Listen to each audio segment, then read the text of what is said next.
زہرا نے جیسے ہی لفافہ کھولا اس کے اندر سے کچھ نکل کر فرش پر گرا تھا۔ اچانک ہی میں بجلی کی سی تیزی سے آگے بڑھا اور جلدی سے اس چیز کو پیر کے نیچے دبا دیا۔ زنیرہ حیرت سے مجھے دیکھنے لگی، کہنے لگی کیا ہو گیا کاشان؟ آخر ایسی کیا چیز ہے؟ میں نے کہا یہ میرے سیکرٹ ڈاکیومنٹس ہیں، تم بھی انہیں نہیں دیکھ سکتی، لاؤ مجھے دو۔ میرے ہاتھ کپ کپا رہے تھے مگر میں نے لہجے کو نارمل رکھتے ہوئے زنیرہ سے وہ لفافہ لے لیا۔ وہ مجھے عجیب نظروں سے دیکھ رہی تھی، کہنے لگی ایسا بھی کیا سیکرٹ ہے جو آپ مجھ سے بھی چھپا رہے ہیں؟ میں نے کہا یہ ایک کلائنٹ کی کلاسیفائڈ انفارمیشن ہے، اچھا نہیں لگتا کہ میں اپنی بیوی سے شیئر کروں۔ وہ کہنے لگی اچھا ٹھیک ہے، ارے میں چائے اوپر رکھ کر آئی تھی، اب تک تو ابھل کر باہر آ چکی ہوگی۔ اس نے اپنے ماتھے پر ہاتھ رکھا اور جلدی سے کچن کی طرف بھاگی اور میری جان میں جان آئی، مگر جان تو شاید پہلے ہی نکل چکی تھی۔ میں نے اپنا پیر ہٹایا تو وہ تصویر اٹھا لی۔ وہ صرف تصویر ہی نہیں تھی بلکہ میرا گھر برباد کرنے کی ایک سوچی سمجھی اسکیم تھی۔ میرے ہاتھوں کے اندر وہ تصویر کپ کپا رہی تھی، کل رات کی وہ تصویر جس میں وہ لڑکی مکمل طور پر مجھے اپنے اوپر جھکائے ہوئے تھی اور ایسے لگتا تھا میں مکمل ہوش میں ہوں اور یہ سب اپنی مرضی سے کر رہا ہوں۔ وہ ایک انتہائی نازیبا تصویر تھی، اگر زنیرہ کی اس پر نظر پڑ جاتی تو وہ ایک لمحہ نہ لگاتی مجھے چھوڑنے میں، اور میں جانتا تھا کہ اس لفافے کے اندر بے تحاشا ایسی تصاویر ہوں گی۔ میں نے دروازہ لاک کر دیا اور وہ لفافہ پورا کھول کر دیکھنے لگا۔ ان تصاویر کے اوپر ایک پرچی بھی تھی جسے میں نے کھول کر دیکھا تو میری آنکھوں کے سامنے تارے سے ناچنے لگے، کیونکہ اس پر لکھا تھا کہ تم صرف میرے ہو اور میں تمہیں کسی بھی قیمت پر حاصل کر لوں گی۔ آج رات اس پتے پر پہنچ جانا ورنہ اگلا پارسل تمہاری بیوی کے نام پر ہوگا۔ میں اس کے سوٹ کے ساتھ ایک ویڈیو کلپ بھی بھیج دوں گی، کیونکہ وہ اس کلپ میں کچھ ایسا دیکھے گی کہ تمہارا یقین مرتے دم تک نہیں کرے گی۔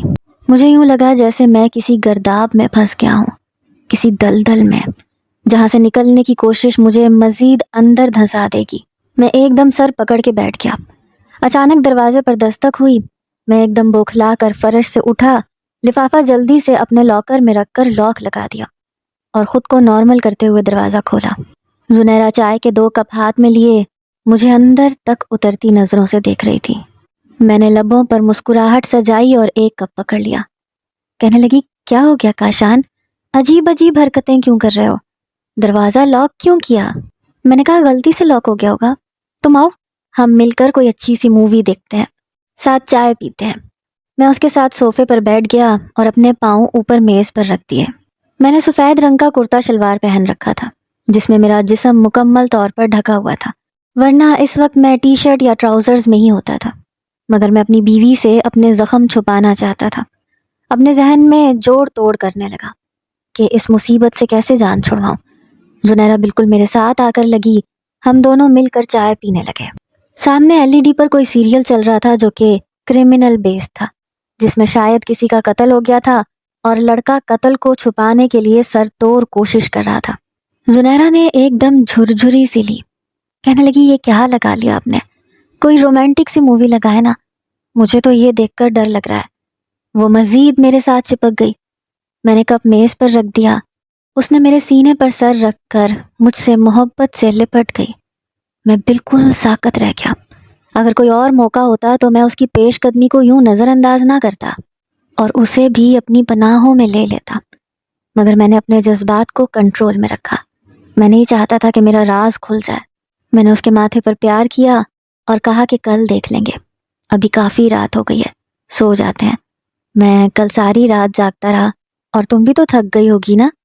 میں نے اس کے بال سہلائے تو وہ ناراض سی مجھے دیکھنے لگی، کہنے لگی آپ بہت بدل گئے ہیں، بہت پتھر دل ہو گئے ہیں۔ میں آپ کے اتنا قریب آ چکی ہوں اور آپ سونے کی بات کر رہے ہیں۔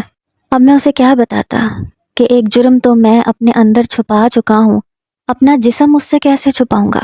اس سے پہلے کہ میں اسے کوئی اور بہانہ کرتا، میرے موبائل پر کال آنے لگی۔ وہ ایک دم بیزار ہو گئی اور میں مسکرا دیا۔ میں نے کہا امپورٹنٹ کال ہے، ریسیو کرنا ضروری ہے، مجھے تھوڑا وقت لگے گا، تم پلیز آرام کر لو۔ میں نے اسے نرمی سے خود سے الگ کیا اور کمرے سے نکل گیا۔ لاؤنج میں آنے کے بعد میں نے کال ریسیو کی جو کہ کوئی ان نون نمبر تھا۔ میں نے کہا ہیلو، کون بات کر رہا ہے؟ کہنے لگی کہ بات کر رہی ہوں۔ وہی شوخ شرارتی سا لہجہ میرے کانوں میں گونجا اور میری ریڑھ کی ہڈی تک میں سنسنی سی دوڑ گئی۔ میں نے کہا کہ تمہاری ہمت کیسے ہوئی مجھے فون کرنے کی؟ میرے سامنے آؤ، میں تمہیں اچھی طرح سے سبق سکھاؤں گا۔ تم نے مجھے بہت ہلکا لیا ہے۔ کہنے لگی نہیں نہیں کاشان صاحب، آپ نے مجھے ہلکا لیا ہے اور لے رہے ہیں، اس لیے میں نے آپ کو کال کی ہے تاکہ آپ کو تسلی دلا سکوں کہ آپ صرف میرے ہیں اور میں کسی بھی قیمت پر آپ کو حاصل کر لوں گی۔ بس آپ کی بیوی کے دل میں ذرا سا شک بونا ہے اور آپ میرے ہو جائیں گے۔ میں نے کہا میری محبت اتنی کمزور نہیں ہے کہ وہ مجھے یوں چھوڑ دے گی، اپنے یہ گھٹیا ہتھ کنڈے استعمال نہ کرو۔ کہنے لگی اگر اتنی مضبوط ہے تو آپ نے اپنی بیوی سے کیوں چھپایا؟ اور میں حیران ہو گیا کہ وہ کیسے جانتی ہے۔ میں نے کہا جب بتانا ہوگا تو میں اسے بتا دوں گا اور خود ہی بتا دوں گا۔ خبردار جو آج کے بعد مجھے بلیک میل کرنے کی کوشش کی تو میں سیدھا سائبر کرائم میں رپورٹ کروں گا۔ ابھی تو میں تمہیں ایک لڑکی سمجھ کر معافی دے رہا ہوں، اگر تم نے مزید کچھ بھی کیا تو مجھ سے برا کوئی نہیں ہوگا، تم واقعی نہیں جانتی مجھے۔ میں نے اسے دھمکی دی اور وہ کھلکھلا کر ہنسنے لگی۔ کہنے لگی آپ ایسا ویسا کچھ بھی نہیں کریں گے، میں جانتی ہوں آپ ایک شریف انسان ہیں، اور شریف انسان کا سب سے بڑا مسئلہ یہ ہوتا ہے کہ ان سے کوئی غلطی ہو بھی جائے تو وہ اسے چھپانے کی سر توڑ کوشش کرتے ہیں۔ آپ بھی کوشش کر رہے ہوں گے، اسی لیے آج میرے بتائے ہوئے پتے پر آ جائیے گا، کیونکہ میں آپ کے لیے تڑپی جا رہی ہوں۔ کل رات میری سب سے حسین رات تھی جو میں نے آپ کے ساتھ گزاری، اپنے من پسند محبوب کے ساتھ، کیونکہ آپ کو لگتا ہے کہ میں ایسے ہی انجان بن کر آپ کے گھر آ گئی تھی۔ میں آپ کو بہت پہلے سے جانتی ہوں اور مجھے آپ سے عشق ہے، کسی بھی قیمت پر آپ کو حاصل کرنا چاہتی ہوں۔ اور میں بالکل سکتے میں رہ گیا کیونکہ وہ ایک سوچی سمجھی پلاننگ کے تحت میرے گھر میں آئی تھی۔ اسے پتا تھا کہ زنیرہ گھر پر نہیں ہوگی۔ میں نے کہا فکر مت کرو، میں ضرور آؤں گا اور اپنے ساتھ پولیس کو بھی لے کر آؤں گا۔ تم ہوتی کون ہو مجھے بلیک میل کرنے والی؟ اور وہ ایک دم پھر سے ہنس پڑی۔ کہنے لگی میں نے کہا ہے نا آپ ایسا کچھ بھی نہیں کریں گے، کیونکہ پولیس کو اطلاع دینا آپ کی سب سے بڑی غلطی ہوگی۔ آپ پولیس کو تو اس بات کا یقین دلا دیں گے، مگر اپنی بیوی کو کیا کہیں گے؟ اگر اسے علم ہو گیا تو اس کے دل میں آپ کے لیے شک پڑ جائے گا، کیونکہ پولیس تو اس بات کی تہہ تک جانے کے لیے آپ کے گھر تک جائے گی۔ اپنی بیوی سے کیسے چھپائیں گے؟ بلکہ اسے یقین ہو جائے گا جب میں اسے ویڈیو کلپس دکھاؤں گی جن میں آپ میرے اوپر بالکل حاوی تھے۔ یوں لگ رہا تھا جیسے بہت دنوں کے ترسے ہوئے ہیں اور اپنی محبت ملنے پر یوں اپنی تڑپ کا اظہار کر رہے ہیں۔ میں ایک دم سے جیسے چکرا کے رہ گیا۔ اس نے تو مجھے ہر طرف سے گھیرے میں لے لیا تھا، مجھے چاروں طرف اندھیرا نظر آ رہا تھا۔ میں نے کہا کیا چاہتی ہو تم؟ میں جیسے بے بسی سے بولا تھا۔ کہنے لگی آپ کو چاہتی ہوں، آپ سے شادی کرنا چاہتی ہوں۔ اگر شادی نہیں کریں گے تو میں ایسے ہی اوچھے ہٹکندے استعمال کروں گی اور آپ کو اپنا لوں گی۔ میں نے کہا سوچ ہے تمہاری، تم جیسی گھٹیا لڑکیاں شادی کے قابل نہیں ہوتی۔ اور وہ ایک دم پھر سے ہنس کر بولی چلو شادی نہ کریں، شادی کے بغیر ہی مجھے خوش کرتے رہیں، کیونکہ میں تو مکمل طور پر آپ کے پیچھے پاگل ہو چکی ہوں۔ میں نے ایک دم زور سے فون صوفے پر پھینک دیا اور خود نڈھال سا ہو کر وہیں فرش پر ڈھیر ہو گیا۔ یا خدا، یہ میں کس مصیبت میں پھنس گیا ہوں؟ میں نے تو کبھی زندگی میں کوئی جرم نہیں کیا، پھر مجھے اس قدر سزا کیوں مل رہی ہے؟ میں زنیرہ سے کب تک چھپاؤں گا آخر؟ اور شاید وہ لڑکی سچ کہہ رہی ہے، میں زنیرہ کو کبھی نہیں بتا سکتا، میں اس کی نظروں میں اتنا نہیں گرنا چاہتا تھا۔ میں کافی دیر وہاں بیٹھا رہا، پھر دبے قدموں کمرے میں آیا تو زنیرہ احمد کے ساتھ لیٹی بے خبر سو رہی تھی۔ مجھے اس پر بے انتہا پیار آ رہا تھا۔ میں آہستہ سے اس کے قریب گیا، اس کے پہلو میں بیٹھ گیا۔ میری آنکھیں بالکل سرخ ہو چکی تھیں۔ میں نے اپنی انگلیوں سے اس کے بال ماتھے سے ہٹائے۔ وہ کس قدر معصوم اور خوبصورت تھی۔ کیا اتنی خوبصورت اور سادہ لڑکی کا دل میں توڑ سکتا تھا؟ بالکل بھی نہیں۔ اب میں جانتا تھا کہ مجھے کیا کرنا ہے۔ اگلے روز شام کو میں اس کے بتائے ہوئے پتے پر پہنچ گیا۔ وہ ایک ہوٹل روم تھا اور میں جانتا تھا کہ اس روم کے اندر وہ میرے ساتھ پھر سے کیا کرنے والی ہے۔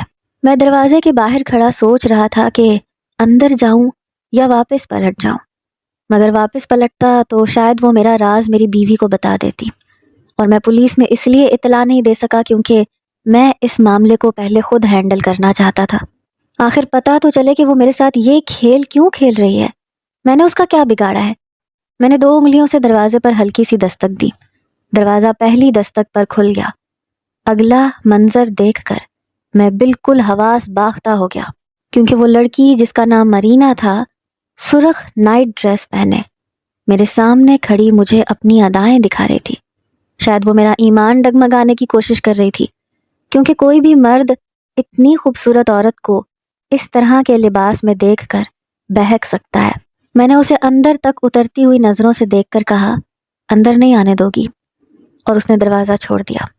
کہنے لگی، میرے دل کے دروازے تمہارے لیے ہمیشہ کھلے ہیں، ایک بار اندر آ کر تو دیکھو، اپنی بیوی کو بھول جاؤ گے۔ میں نے کہا، اچھا ایسا بھی کیا ہے تم میں؟ کہنے لگی، آزما کے دیکھ لو۔ میں نے کہا، اس دن تو تم نے مجھے ہوش میں رہنے نہیں دیا، اس لیے میں بتا نہیں سکتا کہ تمہاری سنگت نے مجھے کس قدر تسکین پہنچائی۔ کہنے لگی، آج ہوش و حواس میں کر کے دیکھ لیتے ہیں۔ میں نے بے اختیار اپنے ہونٹوں پر زبان پھیری۔ میرا لہجہ ایک دم سے بدل چکا تھا، اور وہ جو سمجھ رہی تھی کہ میں نہ جانے اسے دھمکی دوں گا یا غصہ کروں گا، میں نے ایسا کچھ نہیں کیا تھا۔ اس نے میرے گلے میں اپنی باہیں ڈالیں اور خود کو مجھ سے قریب تر کر لیا۔ میں نے بھی اپنے ہاتھ اس کی کمر پر رکھ دیے اور ایک جھٹکے سے اسے اپنے مزید قریب کیا۔ میری سانسوں کی گرمی اس کے اندر اترنے لگی اور وہ پگھلنے لگی۔ کہنے لگی، آج تو بڑا جوش مار رہے ہو۔ میں نے کہا، میں ایک مرد ہوں، اور ایک عورت اگر مجھے خود سے پیش قدمی کرے تو اس کو ٹھکرانا بے وقوفی ہوتی ہے۔ ویسے بھی تم تو بغیر مجھ سے نکاح یا شادی کے ہی مل رہی ہو، مجھے اور کیا چاہیے؟ میں نے اس کے کان کے قریب ہونٹ لے جا کر سرگوشی کی، اور وہ ایک دم سے میری باہوں میں تڑپنے لگی۔ کہنے لگی، میں تم سے بے انتہا محبت کرتی ہوں، جب سے تمہیں دیکھا ہے پاگل ہو گئی ہوں۔ اس دن انٹرویو کے لیے تمہاری کمپنی میں گئی تھی، تمہیں دور سے دیکھا تھا، سوچا تھا تمہاری کمپنی میں جاب مل جائے گی تو تمہارے قریب رہوں گی، مگر انہوں نے مجھے ریجیکٹ کر دیا، اس لیے مجھے دوسرا طریقہ آزمانا پڑا۔ اچھا، تو یہ تھی حقیقت، وہ واقعی میرے گھر میں اتفاق سے نہیں آئی تھی۔ میں نے کہا، کوئی بات نہیں، میں تمہیں اپنی رکھیل بنا کے رکھ لوں گا، مگر میری یہی شرط ہے کہ میری بیوی کو بھنک تک نہ پڑے۔ میں نے اس کی لٹوں کو اس کے کانوں کے پیچھے اڑس کر مخمور لہجے میں کہا۔ کہنے لگی، مجھے کوئی نہیں فرق پڑتا کہ میں کس رشتے سے تمہارے پاس رہوں، بس میں تم سے دور نہیں رہنا چاہتی، تم چاہے جیسے بھی مجھے رکھو۔ وہ تو اپنا تن من دھن مجھ پر لٹانے کو بے تاب بیٹھی تھی۔ کہنے لگی کہ میں ہر وقت تمہیں اپنی نظروں کے سامنے دیکھنا چاہتی ہوں۔ میں نے کہا، ضرور، میں بھی ایسا ہی چاہتا ہوں۔ تو وہ ایک دم جیسے کھل اٹھی۔ کہنے لگی، تو پھر مجھے اپنی کمپنی میں اپنی سیکرٹری رکھ لو نا، ہر وقت تمہارے پاس رہوں گی، تمہاری آنکھوں کے سامنے۔ اور میں ایک دم سے چونک گیا۔ شاید وہ میری کمپنی میں داخل ہونا اس کے پلان کا حصہ تھا۔ میں نے کہا، مجھے کوئی اعتراض نہیں ہے، میں اپنی پرانی سیکرٹری کو نکال دوں گا، ویسے بھی وہ کسی کام کی نہیں ہے، تمہارے جتنی خوبصورت تو نہیں ہو سکتی۔ میں نے اپنے لہجے میں ٹھرکی پن پیدا کر کے اسے چھیڑا تھا، اور وہ بالکل سرخ پڑنے لگی۔ اس سے پہلے کہ وہ میری باہوں میں خود کو گھائل کر لیتی، میں نے کہا کہ ایک شرط پر اپنا تن من دھن تم پر وار دوں گا۔ کہنے لگی، کیوں تڑپا رہے ہو؟ اب کیا شرط ہے؟ میں نے کہا، پہلے وہ ویڈیو کلپس اور تصاویر میرے حوالے کرو، کیونکہ میں تسلی کرنا چاہتا ہوں کہ تم واقعی وہ کسی کو نہیں دکھاؤ گی۔ کہنے لگی، اتنا ڈرتے ہو اپنی بیوی سے؟ میں نے کہا، ہاں بہت ڈرتا ہوں، وہ کسی جلاد سے کم نہیں ہے، مجھے تو مار ہی ڈالے گی۔ تم کیا چاہتی ہو، میں مر جاؤں؟ میں نے اس کی آنکھوں میں آنکھیں ڈال کر کہا۔ کہنے لگی، ہرگز نہیں، وعدہ کرو تم مجھے دھوکہ نہیں دو گے۔ میں نے کہا، تمہاری آفر اس قدر دل نشین ہے کہ میں اسے ٹھکرا نہیں سکتا۔ کون کم بخت مرد ہوگا جو تمہاری جیسی عورت کو اپنے ساتھ نہیں رکھنا چاہتا ہوگا؟ میں تمہیں اپنے ساتھ پارٹ ٹائم جاب کی طرح رکھوں گا، کیونکہ میرا دل بھی اپنی بیوی سے بھر گیا ہے۔ تم نے تو کہا تھا کہ وہ بہت موٹی بھدی سی ہے، اور اس کے بعد وہ مجھے مزید موٹی موٹی سی لگنے لگی ہے۔ اور وہ ایک دم کھلکھلا کر ہنسنے لگی۔ کہنے لگی، تصاویر اور ویڈیوز میں اپنے ساتھ لائی ہوں، ساری رات دیکھتی رہی ہوں، مگر میرا جی نہیں بھرا۔ میں نے کہا، ویڈیوز دیکھنے کی ضرورت کیا ہے، میں خود یہاں موجود ہوں نا، تمہاری ساری تشنگی دور کر دوں گا ابھی۔ اس سے پہلے کہ وہ مزید میرے قریب آتی اور اپنا آپ میرے حوالے کر دیتی، ایک دم سے دروازہ دھاڑ سے کھلا اور چند ہٹے کٹے آدمی اندر داخل ہوئے۔ وہ ایک دم سے بوکھلا گئی اور پیچھے ہٹی۔ کہنے لگی، تم نے اچھا نہیں کیا کاشان، میں نے تمہیں منع کیا تھا نا کہ کسی کو مت بتانا۔ میں نے کہا ہاں تم نے منع کیا تھا کہ پولیس کو مت بتانا، اس لیے میں نے پولیس کو بھنک تک نہیں لگنے دی اور تمہیں ان آدمیوں کے حوالے کر رہا ہوں۔ یہ تمہاری آگ اچھی طرح سے ٹھنڈی کریں گے۔ وہ ہراساں نظروں سے مجھے دیکھنے لگی، کہنے لگی میرے ساتھ ایسے مت کرو، تم نے مجھے دھوکہ دیا ہے، میں تمہیں چھوڑوں گی نہیں۔ اور میں ایک دم سے ہاتھ جھاڑ کر بیڈ سے اٹھا، اس کے قریب گیا اور کہا کہ چھوڑوں گا تو میں بھی تمہیں نہیں، کیونکہ میں اپنے دشمنوں کو معافی نہیں دیتا۔ اور رہی بات محبت کی تو وہ میں اپنی بیوی سے کرتا ہوں، اور جسے تم محبت کہہ رہی ہو وہ محبت نہیں ہے، تمہارا پاگل پن ہے، اور اس پاگل پن کا علاج یہ لوگ کریں گے۔ میں نے ان ہٹے کٹے لوگوں کی طرف اشارہ کیا جو اس پر جھپٹنے ہی والے تھے۔ وہ ہٹے کٹے لوگ جو اب اسے ہتکڑیاں پہنا رہے تھے وہ پولیس والے نہیں بلکہ خفیہ ایجنٹ تھے۔ میرا ایک دوست سیکرٹ ایجنٹ تھا۔ یہاں آنے سے پہلے میں نے اپنے دوست کو کال کی تھی اور اپنی ساری پریشانی اسے بتا دی تھی۔ کہنے لگا تم ایک چھٹانک بھر کی لڑکی سے اتنے خوفزدہ ہو گئے ہو؟ وہ تو باقاعدہ ہنسنے لگا۔ میں نے کہا میں اس سے خوفزدہ نہیں ہوں، بس میں چاہتا ہوں زنیرہ کو کچھ علم نہ ہو، کیونکہ میں نہیں چاہتا کہ ہمارے رشتے میں کوئی بھی دراڑ آئے۔ میرا دوست کہنے لگا کہ تم کل رات اس لڑکی سے ملنے جاؤ، اس کے بتائے ہوئے ایڈریس پر، اور اس پر غصہ کرنے کی یا چلانے کی کوشش مت کرنا، بلکہ وہی کرنا جو وہ کہے۔ اور میں پریشان ہو گیا۔ میں نے کہا کہ اگر اس نے پھر سے وہی کیا تو میں کیا کروں گا؟ میں تو اب کسی صورت اسے اپنے جسم کو ہاتھ نہیں لگانے دوں گا، مجھے تو پہلے ہی اپنے آپ سے گھن آ رہی ہے۔ اور میرا دوست ایک دم ہنسنے لگا، کہنے لگا کیا ہو گیا یار، مگرمچھ پکڑنے کے لیے کبھی کبھار اس کے آگے شکار ڈالنا پڑتا ہے۔ اور میں اس کی بات سمجھ گیا، اسی لیے میں نے مرینا سے تھوڑا ڈرامہ کیا اور اس سے انفارمیشن اگلوانے کی کوشش کی، مگر وہ تو ایک معمولی سی لڑکی تھی۔ مجھے لگا تھا شاید وہ کوئی ایجنٹ ہوگی یا کوئی بہت ہی خطرناک لڑکی ہوگی، مگر وہ ایک عام سی لڑکی تھی جس نے ایک دولت مند اور امیر شخص کو پانے کے لیے اچھا ہتھ کنڈا استعمال کیا تھا۔ میرا دوست بھی کمرے میں داخل ہو گیا تھا۔ ہم نے پولیس کو انوالو نہیں کیا تھا کیونکہ پولیس گھر تک جاتی اور بات مزید بگڑ جانی تھی، اس لیے میں نے خفیہ اور سیکرٹ طریقے سے اس لڑکی سے پیچھا چھڑوایا تھا، اور مجھے یقین تھا کہ وہ لڑکی اتنی جلدی ان کے ہتھے سے باہر نہیں جائے گی۔ میرے دوست نے میرے کندھے پر تھپکی دی اور کہا کہ بڑے ڈرامے باز ہو گئے ہو تمہیں تو ایکٹنگ میں بھی اپنا سکہ منوانا چاہیے۔ اس نے ایک آنکھ دبائی، میں زیر لب مسکرانے لگا۔ ہم نے وہ تصاویر اور ویڈیو کلپس موقع پر ہی ضائع کر دیے تھے، اس کے علاوہ واقعی کوئی ثبوت نہ تھا، اس لیے میرے کندھوں پر سے منو بوجھ اتر گیا۔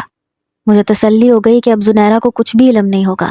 چاہے میں نے اپنی بیوی کو دھوکہ نہیں دیا تھا، مگر پھر بھی میں نہیں چاہتا تھا کہ وہ اتنی نازیبا تصاویر دیکھ کر اپنے دل میں کوئی بھی برا خیال لائے، میرے بارے میں یا میری محبت کے بارے میں۔ میں مارینا سے پیچھا چھڑا کر جیسے ہی گھر پہنچا، مجھے گھر کے ماحول میں سوگواریت سی محسوس ہوئی، یوں لگا جیسے کوئی بہت بڑی بات ہو گئی ہو۔ میں دبے قدموں کمرے میں داخل ہوا تو کمرے کی ہر چیز تہس نہس پڑی تھی۔ میں نے اپنا دل تھام لیا۔ میں تو سمجھا تھا کہ سب کچھ ہینڈل ہو چکا ہے، مگر شاید سب کچھ سنوارنے کے چکر میں بہت کچھ بگاڑ چکا تھا، کیونکہ کمرے میں جا بجا وہ نازیبا تصاویر بکھری پڑی تھی جو میں نے اپنی طرف سے محفوظ کر کے لاکر میں رکھ دی تھی۔ مگر میں یہ بات بھول گیا تھا کہ ایک چابی اس کی زنیرہ کے پاس بھی ہے۔ آخر میں اتنی بڑی بے وقوفی کیسے کر سکتا تھا؟ میں نے اپنا سر پکڑ لیا۔ زنیرہ کسی جنگلی بلی کی طرح سرخ آنکھیں لیے مجھ پر جھپٹی۔ میں تو ابھی تک حواس باختہ تھا، سب کچھ دیکھ رہا تھا۔ اس نے مجھے گریبان سے پکڑ لیا اور میں بالکل سکتے کی حالت میں اس کی آنکھوں میں دیکھنے لگا، جہاں پر نہ جانے کس قدر اذیت رقم تھی۔ شاید وہ رو رو کر پاگل ہو چکی تھی۔ میں نے کہا زنیرہ میری بات تو سنو پلیز، یہ سب کچھ جھوٹ ہے، تم جو سمجھ رہی ہو ویسا کچھ بھی نہیں ہے، میں تمہیں ایکسپلین کرتا ہوں۔ اس نے مجھے زور سے پیچھے دھکا دیا، کہنے لگی دور ہٹو مجھ سے، مجھے تم سے نفرت محسوس ہو رہی ہے۔ تم میرے ساتھ ایسا کر بھی کیسے سکتے ہو کاشان؟ میں نے آنکھیں بند کر کے تم پہ یقین کیا تھا، تمہیں شادی کی پہلی رات میں نے کلیئر کر دیا تھا کہ کبھی بھی میری آنکھوں میں دھول مت جھونکنا، کبھی مجھ سے کوئی بات نہ چھپانا، مجھے دھوکہ نہ دینا۔ اگر تمہارے دل میں کوئی اور لڑکی آ بھی جائے تو مجھے کلیئر بتا دینا، تاکہ میں خود ہی تمہارا پیچھا چھوڑ دوں، کیونکہ میں ایسی بیوی نہیں ہوں جو اپنے شوہر کا دل بدل جانے پر بھی اس کے ساتھ چپکنے کی کوشش کرتی ہے۔ وہ اپنی ہی کہے جا رہی تھی اور روئے جا رہی تھی۔ میں نے اسے دونوں کندھوں سے پکڑا مگر وہ مجھے اپنے پاس نہیں آنے دے رہی تھی۔ کہنے لگی کل رات بھی تم اس کے ساتھ منہ ماری کر کے آئے ہو، کیونکہ گھر میں تو تمہیں موقع نہیں ملا ہوگا نا۔ اور میں اب سمجھی، تم فون پر مجھے کیوں کہہ رہے تھے کہ تم 3-4 دن اور میکے میں ٹھہر جاؤ تاکہ تم اچھی طرح سے اپنی محبت کا خمار اتار سکو۔ وہ اپنے پاس سے ہی قیافے لگا رہی تھی اور میں زمین میں دھنسا جا رہا تھا کیونکہ ہر بات میرے خلاف جا رہی تھی۔ میں نے مارینا نامی بلا سے تو چھٹکارا پا لیا تھا مگر ثبوت مٹانے مجھے شاید بھول گئے تھے۔ شاید خدا نے میرا پردہ نہیں رکھا تھا، کیونکہ میں نے اتنی بڑی بات اپنی بیوی سے چھپانے کی کوشش کی تھی اور اس کے ساتھ اتنی بڑی خیانت کی تھی، چاہے اس میں میرا کوئی قصور نہیں تھا، پھر بھی مجھے بتانا تو چاہیے تھا۔ ایک دم سے میری آنکھوں میں بھی آنسو آنے لگے۔ میں نے کہا مجھے معاف کر دو زنیرہ، مجھے تمہیں بتا دینا چاہیے تھا، چھپانا نہیں چاہیے تھا، مگر میں ہر چیز کو اپنے طریقے سے لے کر چلنے والا انسان ہوں۔ شاید میں نے تمہارے جذبات کو ٹھیس پہنچائی ہے، مگر یار ایک بار مجھے صفائی کا موقع تو دے دو۔ کہنے لگی سب کچھ تو میں نے اپنی آنکھوں سے دیکھ لیا، اب صفائی کے لیے پیچھے رہ ہی کیا گیا ہے۔ میں نے کہا بعض دفعہ چیزیں وہ نہیں ہوتی جو نظر آتی ہیں، خدا کے لیے میری بات سن لو۔ وہ ایک دم بیڈ پر نڈھال سی ہو کر گری۔ میں اس کے سامنے گھٹنے ٹیک کر بیٹھ گیا، اس کے ہاتھ تھام لیے۔ میں نے کہا میری آنکھوں میں دیکھو، ان میں چھپی ہوئی محبت کو دیکھو جو صرف اور صرف تمہارے لیے ہے۔ میں قسم کھا کر کہتا ہوں کہ میں نے آج تک کبھی کسی دوسری لڑکی پر بری نظر نہیں ڈالی، صرف اور صرف تم سے محبت کرتا ہوں۔ کیا تمہیں میری آنکھیں جھوٹی لگ رہی ہیں؟ اور وہ ایک دم زخمی انداز سے میری آنکھوں میں دیکھنے لگی۔ کہنے لگی تو پھر یہ سب کیا ہے؟ میں نے کہا یہ صرف ایک فریب ہے، دھوکہ ہے، سراب ہے جس میں میں دھنس گیا تھا، کیونکہ جس دن تم میکے گئی تھیں اس کے دوسرے دن تیز بارش میں ایک لڑکی میرے دروازے پر آئی۔ اسے مدد چاہیے تھی، وہ تھر تھر کانپ رہی تھی۔ میں نے ازراہ ہمدردی اسے گھر میں بٹھا لیا، مگر مجھے کیا علم تھا کہ وہ کس مقصد کے تحت آئی ہے۔ اس نے میری کافی میں نشہ آور دوا ملا کر میرے ساتھ بہت برا کیا۔ میں نے اپنی شرٹ اتار کر زنیرہ کو اپنا جسم دکھایا تو ایک دم سے اس نے اپنے منہ پر ہاتھ رکھ لیا، زاروں قطار رونے لگی، کیونکہ میرے جسم پر جا بجا اس کے ناخنوں کے نشان تھے، جیسے مجھ پر کسی نے تشدد کیا ہو۔ میں نے کہا اگر میں نے اپنی رضامندی سے اس کے ساتھ سب کچھ کیا ہوتا تو وہ مجھ پر یوں تشدد نہ کرتی، اور تمہاری یقین دہانی کے لیے میں تمہیں اس کے پاس لے کر چلتا ہوں، کیونکہ وہ اس وقت زیر حراست ہے۔ وہ ایک کرمنل ریکارڈ کی حامل نفسیاتی مریضہ ہے۔ کافی عرصے سے وہ مجھے ٹارگٹ کر رہی تھی۔ کمپنی میں اس کی دال نہیں گلی تو گھر تک آ گئی۔ میں نم آنکھوں سے زنیرہ کو وضاحت دے رہا تھا اور وہ میرے زخموں پر اپنی انگلیوں کی پوریں رکھ کر جیسے مرہم لگا رہی تھی۔ شاید اسے یقین آ چکا تھا کہ میں سچ کہہ رہا ہوں، کیونکہ میرا زندگی بھر کا کریکٹر اس کے سامنے تھا۔ اسے یقین آنا ہی تھا۔ کہنے لگی آئی ایم سوری کاشان، میں وہ تصاویر دیکھ کر واقعی کچھ اور سمجھ بیٹھی تھی۔ میں نے کہا کوئی بات نہیں، تمہاری جگہ کوئی بھی ہوتا تو ایسا ہی سمجھتا، تمہارا قصور نہیں ہے۔ میں نے اس کے آنسو صاف کیے۔ سچ تو یہ ہے کہ میں تمہیں کھونے کے خیال سے ڈرتا ہوں، تمہیں دغا دینے کا سوچ بھی نہیں سکتا۔ یہ کہتے ساتھ ہی میں نے اسے اپنے ساتھ لگا لیا اور اس کا سر سہلانے لگا۔ بلا شبہ اگر محبت سچی ہو تو بڑے سے بڑا عذاب بھی ٹل جاتا ہے۔ میں نے بھی خدا کا شکر ادا کیا تھا کہ اس نے زنیرہ کا دل میرے متعلق میلا نہیں ہونے دیا تھا۔